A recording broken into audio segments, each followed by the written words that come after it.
अमानित्वमदमित्वम् अहिंसा शान्तिः आजीवम् आचार्योपासनं शौचं स्थैर्यम् इंद्रियार्थेषु वैराग्यः अनहंकार जन्म मृत्यु जरा व्याधि आसक्ति अनभिष्वंग मिथ्याज्ञान दवाई संसार म्हटल्यानंतर त्याच्यामध्ये दुःखही आहे आणखी सुखही आहे. दुःख आल्यानंतर त्याच्या मनाची कशी स्थिती होते आणि सुख आल्यानंतर कशी स्थिती होते त्याचं वर्णन आहे बघा. देवी प्रिय वस्तू पावे आणि सुखे जाऊन जाई, पैसा जे प्रिय असावे तर वाटू घे. माणसाला स्तुती केली तर काय होते, आनंद वाटतो. आणि तोच माणूस काय ठेका घेतलाय का तुमच्या स्तुती करायला? मनासारखं झालं तर स्तुती करतो, मनासारखं ते मामासाहेबाची गोष्ट सांगतात. कोणीतरी करतं पैसे मागण्याकरता आलं काय, 200 रुपये दिले, 1 महिन्याने काय करू, परत करू. 1 महिना गेला, दुसरा गेला, तिसरा गेला, पैसे काही परत करीना, पुन्हा पैसा मागायला आला. आता पहिलेच पैसे नाही दिले तर दुसऱ्यांदा कसे देईल मग? म्हणलं बा आता पैसे नाही आमच्याकडे. लगेच पैसे दिले होते ना त्यावेळेला काय करणं, म्हणलं काय दांडेकर, काय ज्ञानेश्वरी सुंदर आहे, काय विचार नका. आणि आता पैसे नाही दिले तर काय म्हणलं ज्ञानेश्वरी जाळायची का त्यांची? मनासारखा झाला तर आनंद आणि मनासारखा झाला नाही तर दुःख. दर्शनीचं घेतलेलं आहे बा. म्हणून पेयाची चुत्ती वैषम्याची ओळख होती आणि पाहिलं महामध्ये अज्ञान असं ज्याचं चित्त बरं का. वैषम्याची ओळख म्हणजे कमी जास्त प्रमाणामध्ये होत असते. निश्चित समजावं हे कोणाची लक्षणं आहे सगळी अज्ञानाची. त्याच्या क्रियेवरून आपण सगळे समजायचं. माझ्या ठाई भक्ती आणि फळाला गी दयार्थी आणि धनोज्ञेशी निरक्ती. माझ्या ठाई भक्ती करण्याच्या अगोदरच आपल्याला काय मागायचं आहे तर लिस्ट घेऊन येतो. मग भक्ती करता काय होतं, प्रवृत्त होतो. फळाला गे भक्ती करतो का काहीतरी भेटावं म्हणून करतो? उगीच भक्ती करतो का? भक्ती करता. आणि धनोद्देश विरक्ती नटणे जेवी.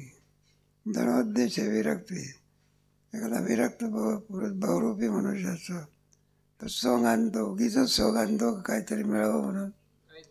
हुबेहूब सोंग करून दाखवतो. कशा करता? पाहिल्यानंतर लोकांनी आपल्याला काय दिला पाहिजे, पैसा दिला पाहिजे. सोंगा करता सोंग करतो का पैसा करता करतो? सोंगा करतो कुठं सोंग करत असतो. एक एक एक एक दृष्टांत. कांताच्या मानसी रिगोणी स्वैरती जैसी राटे दारीचे जावया लागे. कांताच्या मानसी रिगोणी स्वैरिणी जैसी. पतिव्रताबाई नाही, कोण स्वैरबाई. मग ते यजमानाला कळू देत नाही, काय करू देत नाही. त्याच्या पश्चात काय काय व्यवहार करते. पतीला त्याची काय नसते, जाणीव नसते. राटेवर दारेशी जावया लागे. बरं, तिच्या चित्तामध्ये पती असतो का दुसराच कोणी असतो? जारबाई वेश्यामधला स्वैरिणी बाई म्हणतात. पतिव्रतेचा प्रचार इथं कुठलं प्रमाण आहे? त्याप्रमाणे तैसा मातवी किरटी भजती का पावटी आणि करुणेवरतीची विशेष होई. भक्तिशास्त्रामधलं हे सगळं चिंतन आहे बघा. मला साधन करतो, मला काय करतो तो साधन करतो, त्या साधनाच्या द्वारा पैशाची काय करतो अपेक्षा करत असतो. परमात्मा साध्य आहे का काही फळं साध्य आहे? परमात्माकडला अज्ञानाची लक्षणं आहे रे.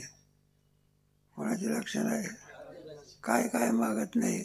अस्माकं सकल कुटुंबानां स्थैर्य आरोग्य धन ऐश्वर बरं का. द्विपद चतुष्पदानां. चतुष्पद म्हणजे काय ते गाडवा असतील ते त्याला चतुष्पद असं म्हणत असतात. द्विपद म्हणजे कोंबड्या वगैरे याले करता तो काय मागतो, देवाला विनंती करतो. हे सगळं इथं. आणि भजन लिहा असावे, विषय जरी न पावे तरी सांडी मिळे आगवे टावाळे. असं जो काही त्याने मनामध्ये चिंतन केलं असेल त्याप्रमाणे जर त्याला प्राप्ती होत नसेल, काय करायचे म्हणजे ज्ञानेश्वर महाराजाची वारी. काही अजून मुलगा होईना अनेक भानगडी असतात त्याच्यामुळे. सर्व प्रकारचे असतात. काही नवसे, काही गवसे, काही हौसे, काही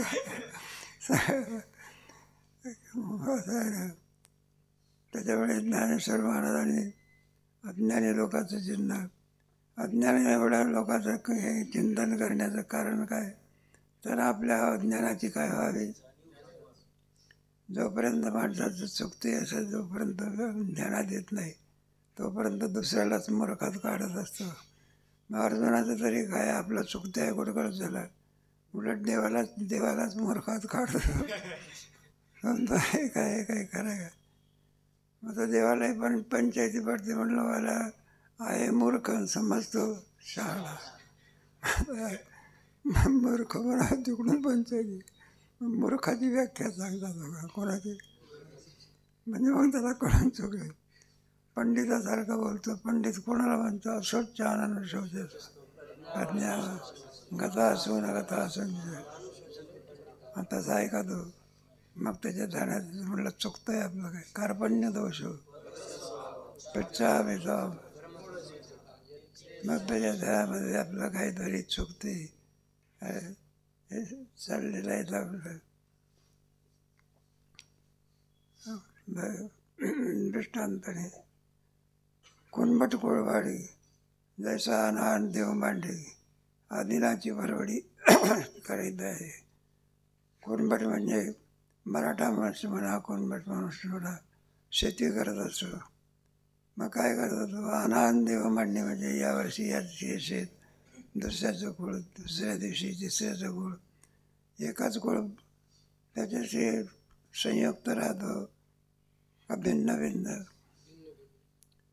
आन देव मांडणी त्याप्रमाणे हा भक्ती करतो, पण एकाची नाही, एकनिष्ठता नाही, नाही का अनन्यता नाही. मग काय करतो, मग सगळ्या देवाची पूजा करून येतो गावातल्या. आणि ज्याच्याजवळ जे काही मागायचं असेल त्याप्रमाणे मागत असतो. असते ना कुठेतरी कोणाच्या तरी. आता इकडे पूर्वीच्या काळामध्ये असायचं बा, एक देव दे, त्याला सेंद्रिय देव म्हणायचे कोणते देव. आणि ते लोक काय करतात, गणपती असला त्याला सेंदूर लावायचा असतो, सेंदूर लावायचा, मग हात कुठं धुवून बसायचे, कुठं पाणी आहे, मग दुसऱ्या दगडाला लावायचे. आणि ते तिसऱ्या माणसाला येणारे वाटते देव दोन आहे. नवीन देवाची स्थापना केली. आणि तसंही तसंच सगळं सेंद्रिय देव. गणपतीला कोणतं काय लावतात, आणि हनुमंताला तरी काय. ते म्हणलं कोणा आपल्या वाट्याला काय आलेलं आहे कोणाच माहिती. आता गणपतीच्या वाट्याला हराळी आलेली आहे.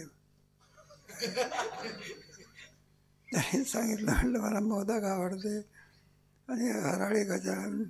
म्हणलं मग अगोदर गाई चारून येतात, मग मोदक दिलं. त्याचं सांगतात तर रावणाने सगळे देव काय घातले होते, आणि प्रत्येकाला काय दिली होती, कामं वाटून दिली. प्रत्येकाने आपापली कामं काय केली पाहिजे, केलीच पाहिजे. माझा गणपतीचं कामाकडे कसं गाढवं राव कोण यायचं, कोणते गाढवं. बरं त्याचे गाढवाची जात ते उन्हा दिवसात चढत नाही बघा ते काय असेल कोणाच पाहिजे बरं का. त्याचं पाठीमागे पाहत बघा पाठीमागे असं काही दिसलं नाही. गवत समोर गाव दिसतं ना, मग ते पाठीमागे काही गवत त्या गाढवाला असं वाटत असते जे आरती गवत दिसत नाही आरती मी खाल्लं असलं पाहिजे. न खाताने काय समजत होतो म्हणून तर गाढव म्हणायचं.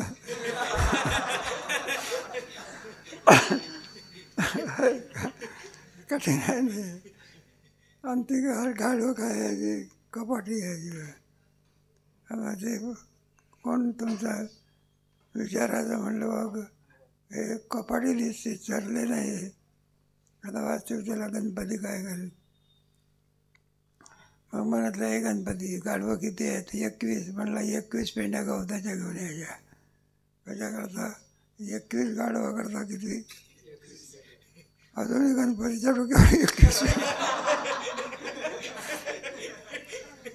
आहे का.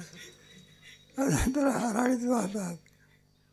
ते दृष्टांताला आहे सगळं. मग काय करतो गुरुमार्गात टेक आहे तयाचाच गुरुवाद आहे तयाचाच मंत्र शिके येणे. गुरुमार्गात टेक आहे गुरुची आवश्यकता असते. मग आता याच्यामध्ये तत्ववेत्ते पुरुष काही श्रीमंत असतात असं कोणा सांगितलेलं आहे का. बरं नाही का. ज्याच्या ठिकाणी असं गुरुत्वाची पदवी कोणाला म्हणतात श्रोत्रियम आहे का. कोणी गुरुपदाला योग्य होत असतो की तो लक्षणात बसला पाहिजे. तस्मात गुरुं प्रपद्ये जिज्ञासु श्रेयमुत्तमम् शाब्दे परेच तद्विज्ञानार्थं सुगुरुमेव अवगच्छेत् श्रोत्रियं ब्रह्मनिष्ठम्. मग हा काय करत असतो ओळखण्याची काय नसते बुद्धी नसते. का म्हणायला लागले तुम्ही त्यांना गुरु काय केलं म्हणले ते बॅरिस्टर साहेबांनी त्यांना काय केलं गुरु केलं. मतलब बॅरिस्टर डॉक्टर साहेबांनी इंजिनियर साहेबांनी गुरु केलं त्याला. पण मी सुद्धा काय केलं अरे पण इंजिनियर साहेबाला काय करतं ते खड्यान मागून दगड कोणा ज्याचा आणखी लवाजवा मोठा पाहतो आणि त्याच्याच पाठीचे काय होतं मग तो लागत असतो आहे ना. सगळ्यात मोठा लावत म्हणजे आपल्या धार्मिक दृष्टांत चांगले महाराजांचा थोडा लवाज मारतात 1400 शिष्य होते होतात किती आम्ही मोजले नाही जास्त. आणि केवढा लवाज होतो त्याचं ते ऐश्वर्या नमकन तमकन हे आहे. तरी पण गुरुपदाला काय नव्हतं अपरोक्षत्वाने ज्ञान असावं लागलं. तस्मात गुरुं प्रपद्ये जिज्ञासु श्रेयमुत्तमम् ज्ञान शाब्दे परेच निष्णातम असं म्हणून. गरीब आहे का श्रीमंत आहे कोणत्या जातीतला आहे याचा काही संबंध नाही. मग काय पाहायचं असं आहे ना. तेव्हा त्याची तलवार कोणत्या मेहनत त्याला महत्त्व आहे त्याची धार कशी आहे त्याला महत्त्व असते. प्राणी जातीशी निष्ठूर स्थावरी भर आणि तेवीच नाही 108 निष्ठ प्राणी जाण्याची निष्ठी स्थावरी दृष्टांत आपला स्थावर म्हणजे जे जड असं त्याच्याविषयी त्याचा फार असो. आणि प्राणी जाण्याची निष्ठा पूर्वीच्या काळामध्ये असताना देवी कोणी अमके तमके असे लहान लहान सेंद्री इंद्री मग आहे ना. आपण पण त्यांना काय द्यायचं जिवंत शिळी द्यायची काय अजा प्रचंड लिंबद्यात असं म्हटलेलं आहे. बरं ज्याला द्यायचे तो जड स्वरूप आहे. देवी काय बोलते का कोणी मासोबा बोलते का. मग काय करायचं त्याच्या समोर देऊन बकरी वगैरे कापायची बा आहे. बकरा जड आहे का जीव आहे, आणि ज्याच्या समोर कापतात ते काय जड आहे का जीव आहे? जड आहे. जे आहे का त्या देवीला काही कळते का आपल्या समोर हा कापून राहिलेला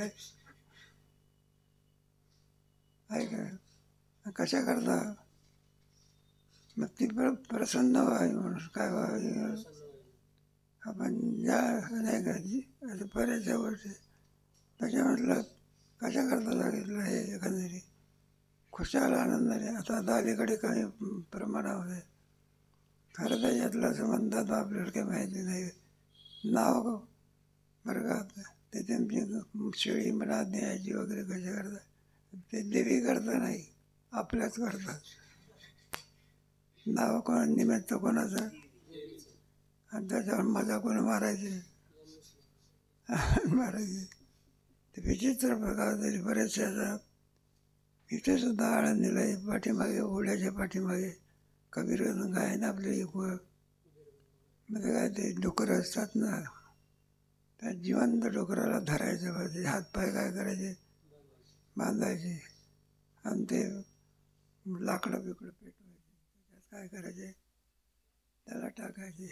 ते भरीत करते वांग कसं भाजलं जातं भरीत करतात ना वांग्याचं, वांग काय होते भाजलं जात असे.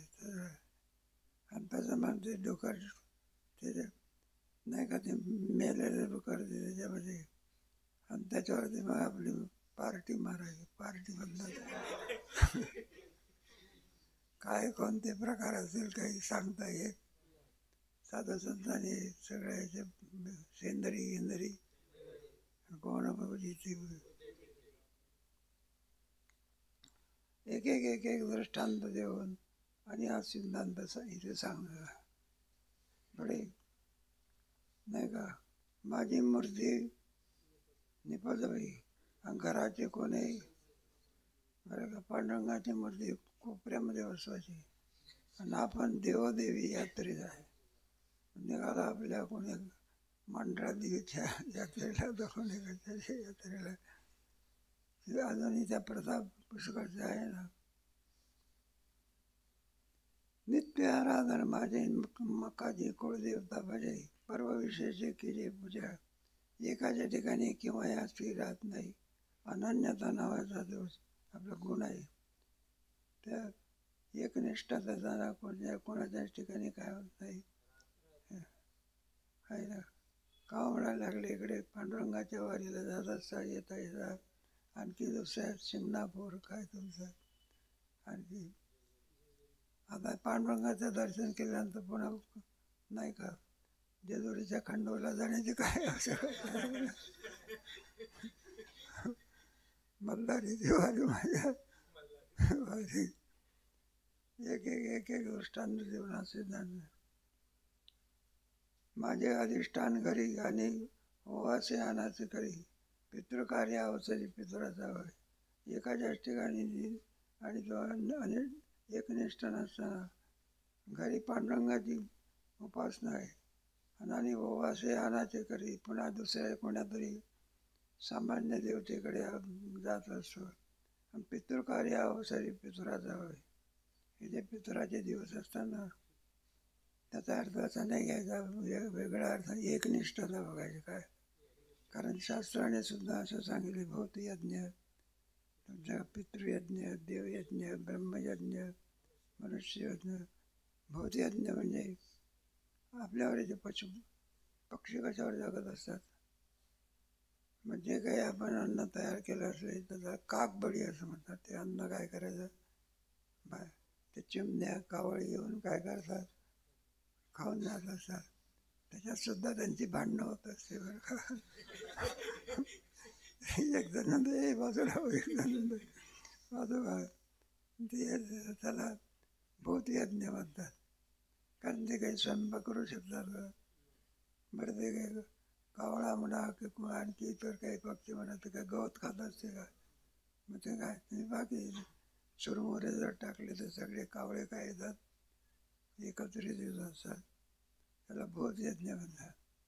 त्याचप्रमाणे पितृयज्ञ पितराचे सुद्धा आपल्यावरती ऋण आहे. परंपरागत आलेले असते ना, ते तुमच्या अकोजेच्या दिवशी म्हणा किंवा माकरपकाच्या दिवशी पितर करतात ना, तेव्हा त्यांना त्यातले ऋण आपल्यावरती आहे. काय पितृने आणती पितृचा आणि आणती त्याच्या, तेव्हा त्याच्या नावाने त्यांच्या चार वाक दर्शनामध्ये का म्हणलं तुमचे पितर तर स्वर्गात आहे आणि त्याच्या नावाने माणूस कुठे जेवायला घालता इथे, म्हणजे स्वर्गातल्या पितराला पोहोचेल कसे?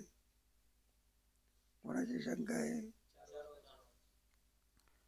मला असं जर आहे, इथे एखाद्या माणसाला जेवायला जर घातलं तर स्वर्गातला मनुष्य काय करतो? जेवतो. तर मला मग असं करायचं, एखाद्या माणसाला कुठेतरी डबा काय नाही का, डबा कशाला पोचवायचा, त्याच्या नावानं काय करायचं? इथंच माणूस जेवायला घालायचा, म्हणजे तो तृप्त होईल. चारवाकी लोकांची शंका आहे, ते खंडन करत असतात. पण आपल्यावर ते पितराचं काय आहे? ऋण आहे, मानावं लागतं. ते बरोबर त्या दिवशी फेडायचं असतं. कशा चाललेलं आहे ना पितृकार्य. त्याचा अर्थ एकनिष्ठता सांगायची आहे. मुख्य एकनिष्ठता कोणाच्या ठिकाणी असते? नाही लागला पांडुरंगाच्या ठिकाणी. अनन्यता ज्याला एकनिष्ठता, निष्ठावंत भाव भक्ताचा आहे का? तुम्ही जरी शंकराच्या दर्शनाकरता गेले की पूजेकरता मुख्य देव कोण आहे? देव आहे. बाकी गौण भाग आहे. एकनिष्ठतेचं चाललं आहे. मयी चानन्य योगेन भक्तिरव्य विचारेने विवेक्त देश सेवे.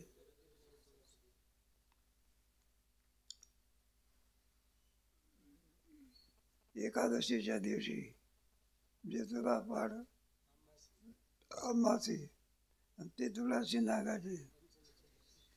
आता एकादशी व्रत हे कोणाचं आहे? भगवान पांडुरंगाचं व्रत आहे. जेव्हा मोठ्या आदराने जसं आणखी तो पांडुरंगाचं आराध्य दैवाचा आणखी भक्ती करतो, ते तुलाची पाड आम्हाची जेवढा आम्हाला तो मानतो त्याप्रमाणे. आणि ती तुलाची नागाची. पंचमीच्या दिवशी कोणाची पूजा असते? नागपंचमी म्हणतात बरं का. म्हणजे एक दिवस बिचारायला त्याला दिलेला आहे, पण अजूनही काही हात लावायचा नसतो. पंचमीचा दिवस असते आणि कठीण आहे, तुम्हाला कल्पना आहे. त्याला काही समजते का? इथे साप धरणारा माणूस होता का? आणि ते साप धरायचा काय करायचा? मग तो एक असा साप धरला. लोकांना फोटो पाहिजे होती, काय पाहिजे होती, आणि ती फोटो म्हणजे अशी पाहिजे होती की त्याच्यात डोक्यावर काही धरलेलं आहे असा फणा, गळ्यात साप, फणा त्याने उगाळा म्हणून तो काय करायचा, त्याला असा डिवचायचा. काय करायचा? असा पण फणा धरावा. आणि सापाने काय घेतला? चावा घेतला. परिणाम पुष्कळ प्रयत्न केला, जीव वागायचा आहे म्हणून मग त्या माणसाचे खेळ करू नये. कोणाचे खेळ करू नये असं वाघाचे सर्पाचे कुठे खेळ कर, तसा अग्नीचे खेळ करू नये. काय करू नये? असं आहे. त्यांना काही समजतं का त्याच्यातलं? दृष्टांत दिला आहे.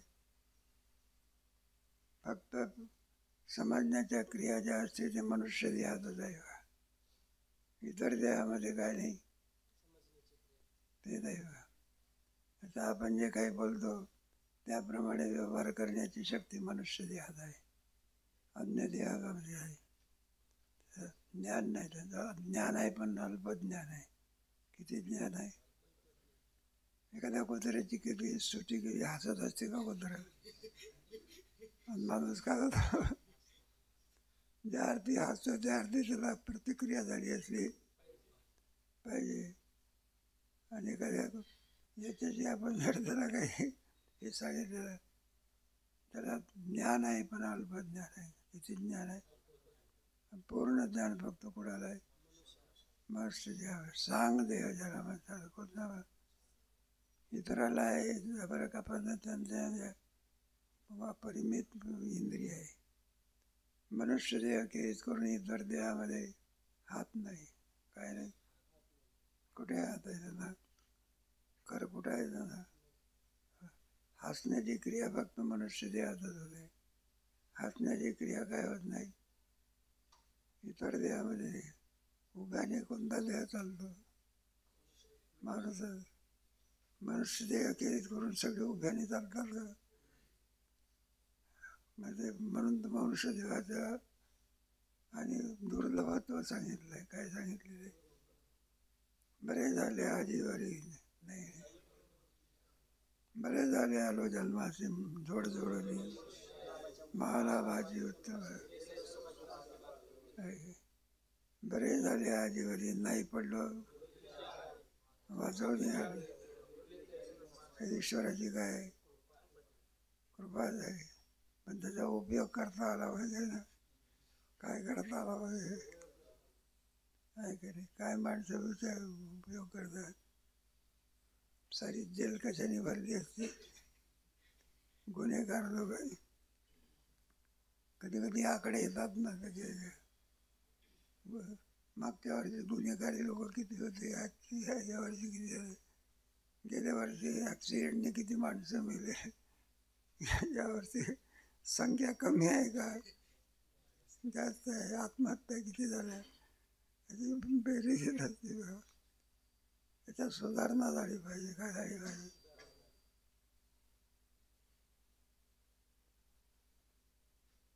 चौथं मोठं की पाय आणि गणेशाचा जे आहे एकनिष्ठताने दाखवण्याकरता आहे. चतुर्दशी हा जो चौथे कोणाचा दिवस दिलेला आहे?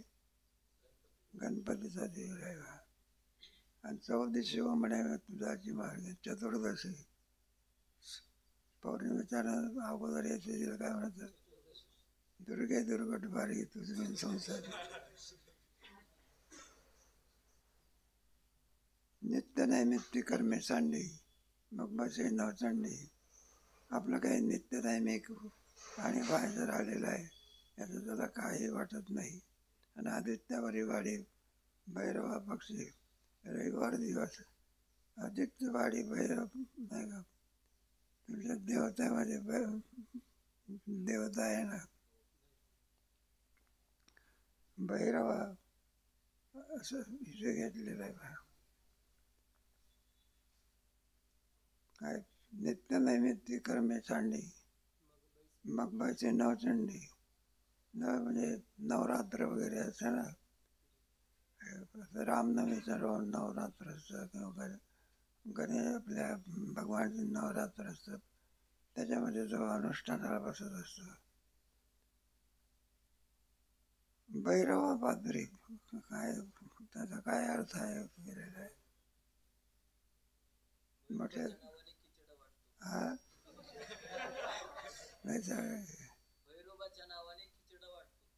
पेढे घाट भैरवा आता देवता असतील ना त्याच्यामध्ये बरेच देवता आहेत. सेंद्री हेंद्री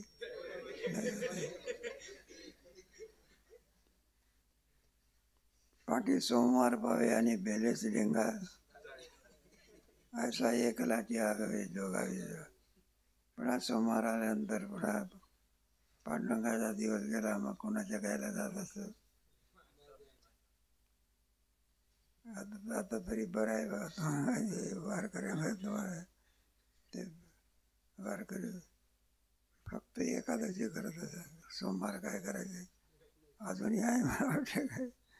आपलं काय एकादशी व्रत सोमवार कोण त्याची गती ते अजूनही म्हणतात. ते म्हटलं आम्ही कोणाचे अजूनही पूर्वीच्या काळामध्ये होते म्हणून म्हणतात आहे. आता सर्व एखादा वारकरी काशी निघाला जाण्याकरता आवडत नसे त्यांना कुठे पंढरी सोडून आणून काशीला जातो.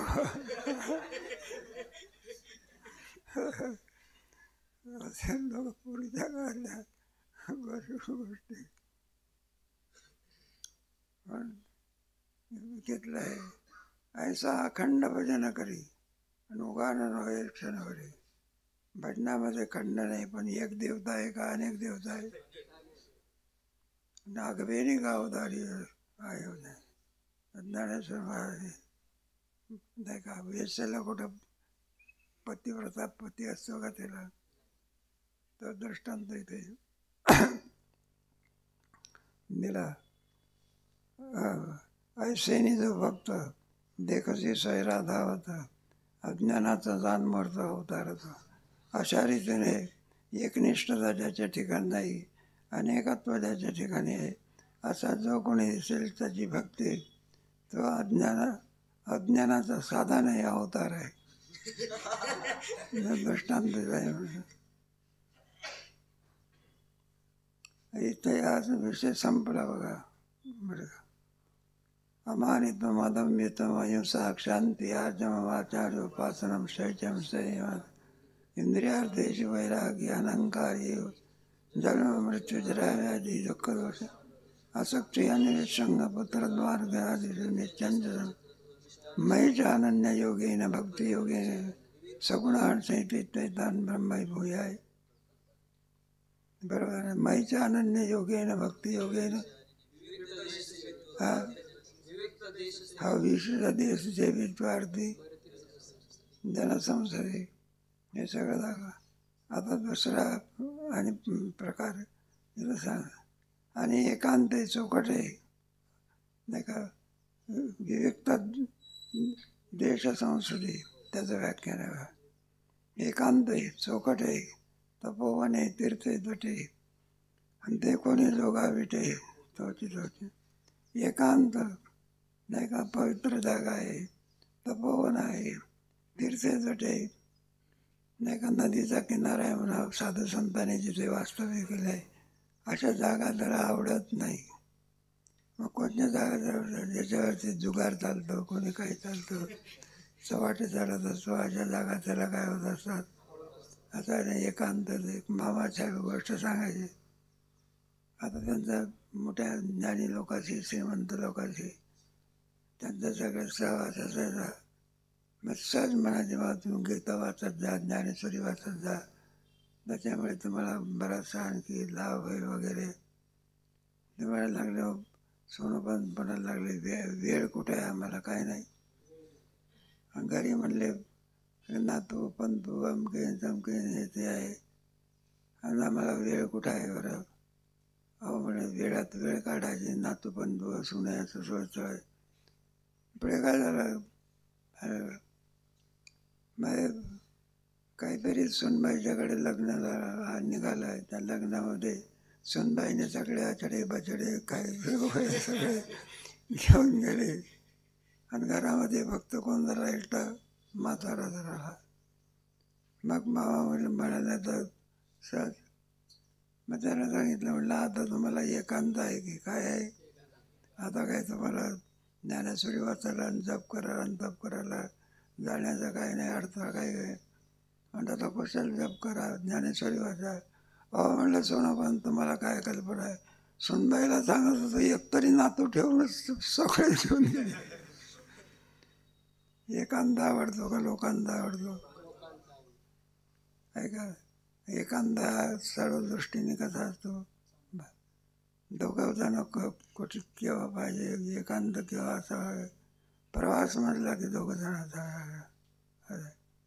काही चर्चा करायची असली तर किती पाहिजे, आणि ध्यान करायचं असेल तर मग एकटा पाहिजे. दृष्टांत इथे दिलेला आहे म्हणून सांगितलेलं. मग एकांत आहे, चौकट आहे, आणि त्याच्यात येऊन संती विश्वाला बसवला ठाव. ज्या ठिकाणी संतांनी आपल्या काय केलेलं आहे, ध्यान वगैरे, हे जे सगळे डोंगर आहेत तुकोबरायला, या डोंगराला सर नवे नवे डोंगर म्हणजे वारकरी लोक म्हणतात तुकोबर आहे. काय म्हणतात, डोंगर डोंगर नसून काय. मग तुम्ही बाकी बरोबर दशमीला आले तर दशमीला सगळ्या तिन्ही डोंगरावर जाऊन येतात. म्हणजे कारभारी बुवा वगैरे सगळे गोडाड्या, भंडारा, भामचंद्र याच्यावरती जाऊन मस्ती करत असतात. त्यांना विचारलं एवढं करण्याचं काय कारण आहे. म्हटलं हे डोंगर डोंगर नाही, प्रत्यक्ष कोण आहे?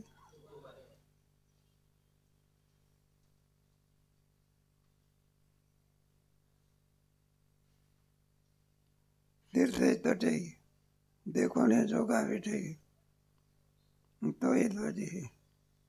तीर्थ किनाऱ्यावरच बहुदेव साधू संतांची आणि असते नाही का. इंद्रायणी भूमी नाही का. ज्ञानेश्वर महाराज स्वतः कलावज्ञ अवतार नाही त्याच्यामध्ये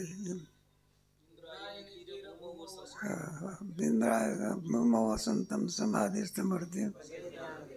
हे पाणी हे 1972 मध्ये तुम्हाला माहिती आहे आम्ही इथं होतो. पाऊसच पडला नाही बा. 2 इंच पाऊस पडला होता 1972 मध्ये. मग नदी सगळी कोरडी. कुठं काय अलीकडे आणि पलीकडे प्रश्न नाही. तरी पण तिथे 2 धारा आहे बघा. आणि त्या 2 धारा खंडित नव्हत्या. तिथले लोक काय करायचे, पाणी न्यायचे स्वच्छ अजूनही धारायचा.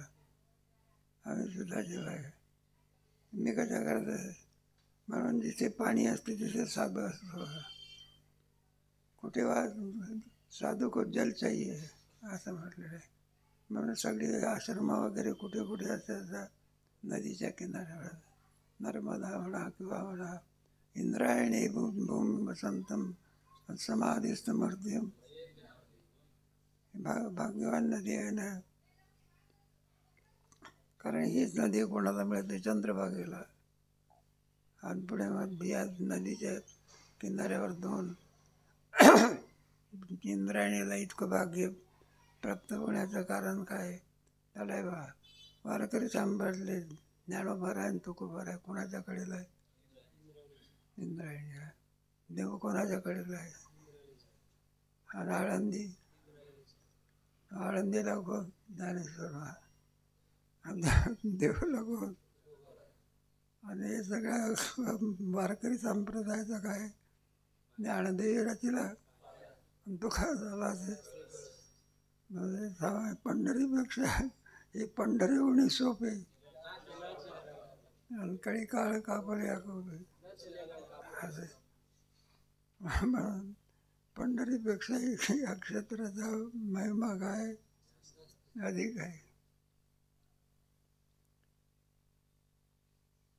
तीर्थे तटे देखो ने दोन विठे दया जनपदी सुख गजबजाची कौतुक वानू आवडे लौकिक तोही होती. ज्याला आणखी जनपदी म्हणजे ज्या ठिकाणी लोकांचा समूह असतो नाही काय. आणि लोकसमूहामध्ये गोष्टी कोणत्या राहणार? सांसारिक लोकांच्या गोष्टी म्हटल्यानंतर काय त्याच्यामध्ये काय तुमचं काही रामायण आणि महाभारत असतं. वानू आवडे लौकिक तोही होती. आणि मग त्याच्यामध्ये एकदा गोष्ट तुम्ही बघी कधी कधी आम्ही आपल्या ते मंगल कार्याला चालतो. गोष्टी कोणत्या असते काय म्हणलं गणपतरावने काय लग्न केलं काय विचारूच नका. काय संसारिक लोकांच्या गोष्टी कोणत्या राहणार? संसारिक कसं ना परमार्थामध्ये यायचं म्हणून काय तुमच्या त्याची घडावी देव बसे जितीन त्याची घडावी ऐसे आवडते त्याच्या माझी जातीची आवडीची तरी सफळा जन्म होईल देता लिंगण विष्णू. तुका म्हणे तो ती सुधीन सोहळा आणि गावया गोपाळा.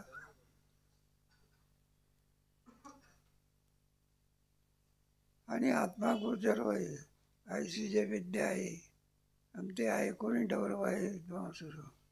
आता इथून दुसरा आला अध्यात्मज्ञान नित्यत्व मैच अनन्य योगेन भक्तिरवेच्या विचारेने विविक्त देश सेवित जरती. अध्यात्मज्ञान तत्वज्ञानार्थ दर्शन इथं ज्ञानम गिरी त्याला ज्ञान असं म्हणत असतात. त्याच्यामध्ये आत्मज्ञान संपन्न होते.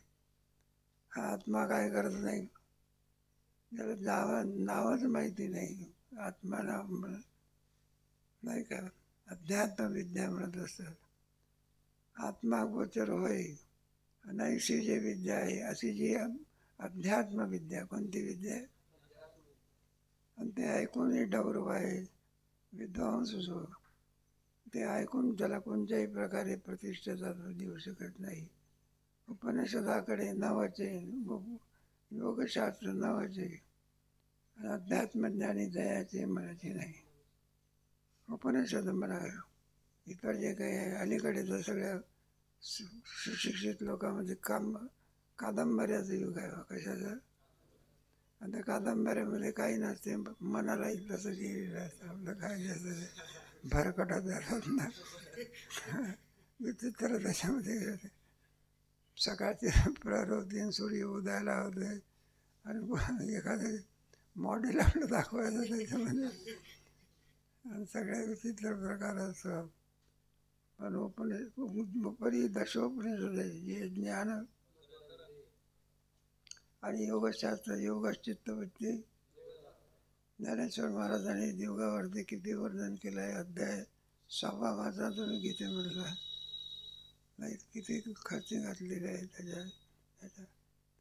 पण त्या योगशास्त्राकडे आली. आता हे सगळं काय झालेलं आहे तुमचं आहे ना. मग लोक सगळे विषयामुख झालेले आहे. लोकांची जी प्रवृत्ती आहे ती कशी आहे, सगळी विषयाकडे धाव घेणारी असल्यामुळे भोगात्मक म्हणतात. काय म्हणतात? जितका भोग संच करावा आणि जितका भोगता येईल तेवढा तो प्रतिष्ठित समजला जातो.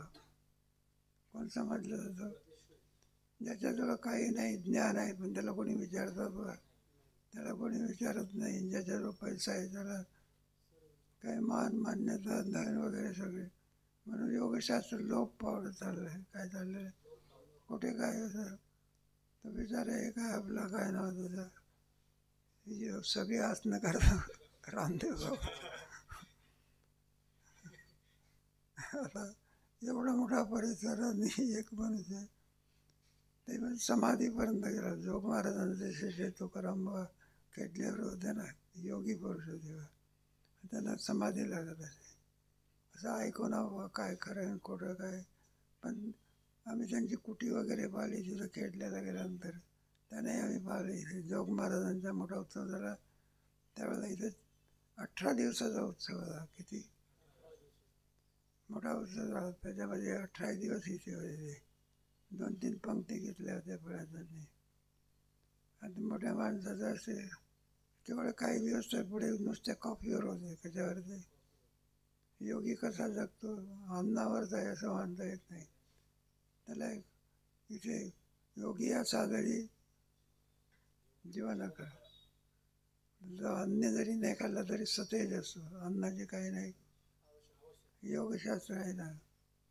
फक्त काय तुम्ही ऋषिकेशला गेला तर 2-3 ठिकाण आहे योगनिकेतन म्हणतात. ते शास्त्र काय या योगशास्त्रावर ते परदेशी लोक आहे ना यांचा भर जास्त पडला. आपल्यापेक्षाही लोक ते काय करतात, तुम्ही जसं सांगाल तसं वागण्याकरता आहे. पण एकदा काय लागली पाहिजे समाधी. योगशास्त्राचा इथे गुजराती महात्मा होता बघा, त्यांना 3 दिवस समाधी लागायची. किती? एकादशी, द्वादशी असे 3 दिवस व्हायचा. आणि त्यावेळेला दुष्काळी भाग होता. तुमचं विष्णू सहस्त्रनाम म्हटलं हे द्रोणभर काय द्यायचे, हे द्यायचे खाण्याकरता. इथेच वारली बघा ते. त्याच्यात एकदा त्यांना समाधी लागली ना, त्या समाधीला संपले ते. मोठी मग मिरवणूक वगैरे काढलेली होती त्यांची. योगशास्त्रातले अनेक फायदे आहे. शरीराला तर इतकं उपयुक्त आहे. योगशास्त्र म्हणजे रोगावरचं औषध. कोणावरचं फार तसे काही औषध आहे. निरोगी ठेवण्याचं कार्य कोण करत असेल तर युक्त आहार, हे बा बोलणं कमी, झोपणं, खाणं. आणि आपलं काय ते बोलणं जास्त, खाणं झोपणं. त्याला मर्यादा नसते, काय नसते. एकदा झोपलं की पुन्हा आणखी म्हटलं का की 12 तास कुठं झाले म्हटलं अजून. सगळं नियमित होतं. ते ज्ञानेश्वर महाराजांनी दिलं आहे म्हणून सांगितलं. आत्मज्ञानी दयाचे मनाची नाही, आत्मज्ञान म्हणून काहीतरी आहे. आत्मचर्चा एकी हाती बाईशी बद्धीची भीती आणि पाडून जायची मती उडाळ झाली. म्हणून आत्मचर्चा एक हाती, आत्मचर्चा एक आत्मचं ज्ञान आपण प्राप्त करून घ्या. गीतेमध्ये ठिकठिकाणी आणखी आत्मचर्चा न जायते इंद्रियते वा कदाचन ना तत्व विद्यते भाव ना भाव पैसा हृदयामध्ये मी एक ठिकाणी असं वर्णन केलं. तुमचा विचारचा आत्मा किम स्वरूप आहे, सद्रूप आहे, चिद्रूप आहे, आनंद आहे. आणि आत्माचा आनंद स्वरूप आहे. मग मोठी माणसे जगत असतात विषयानंद अर्थ का आत्मानंद अर्थ सुखेचे हो ब्रह्मानंद अर्थ तर म्हणण्याकरता काय नाही, तयार नाही बरं का. अध्यात्मज्ञानी जयाचे मनाचे नाही. आणखी सुद्धा बरंचसं वर्णन केलेलं आहे, त्याचा विचार कधी करू.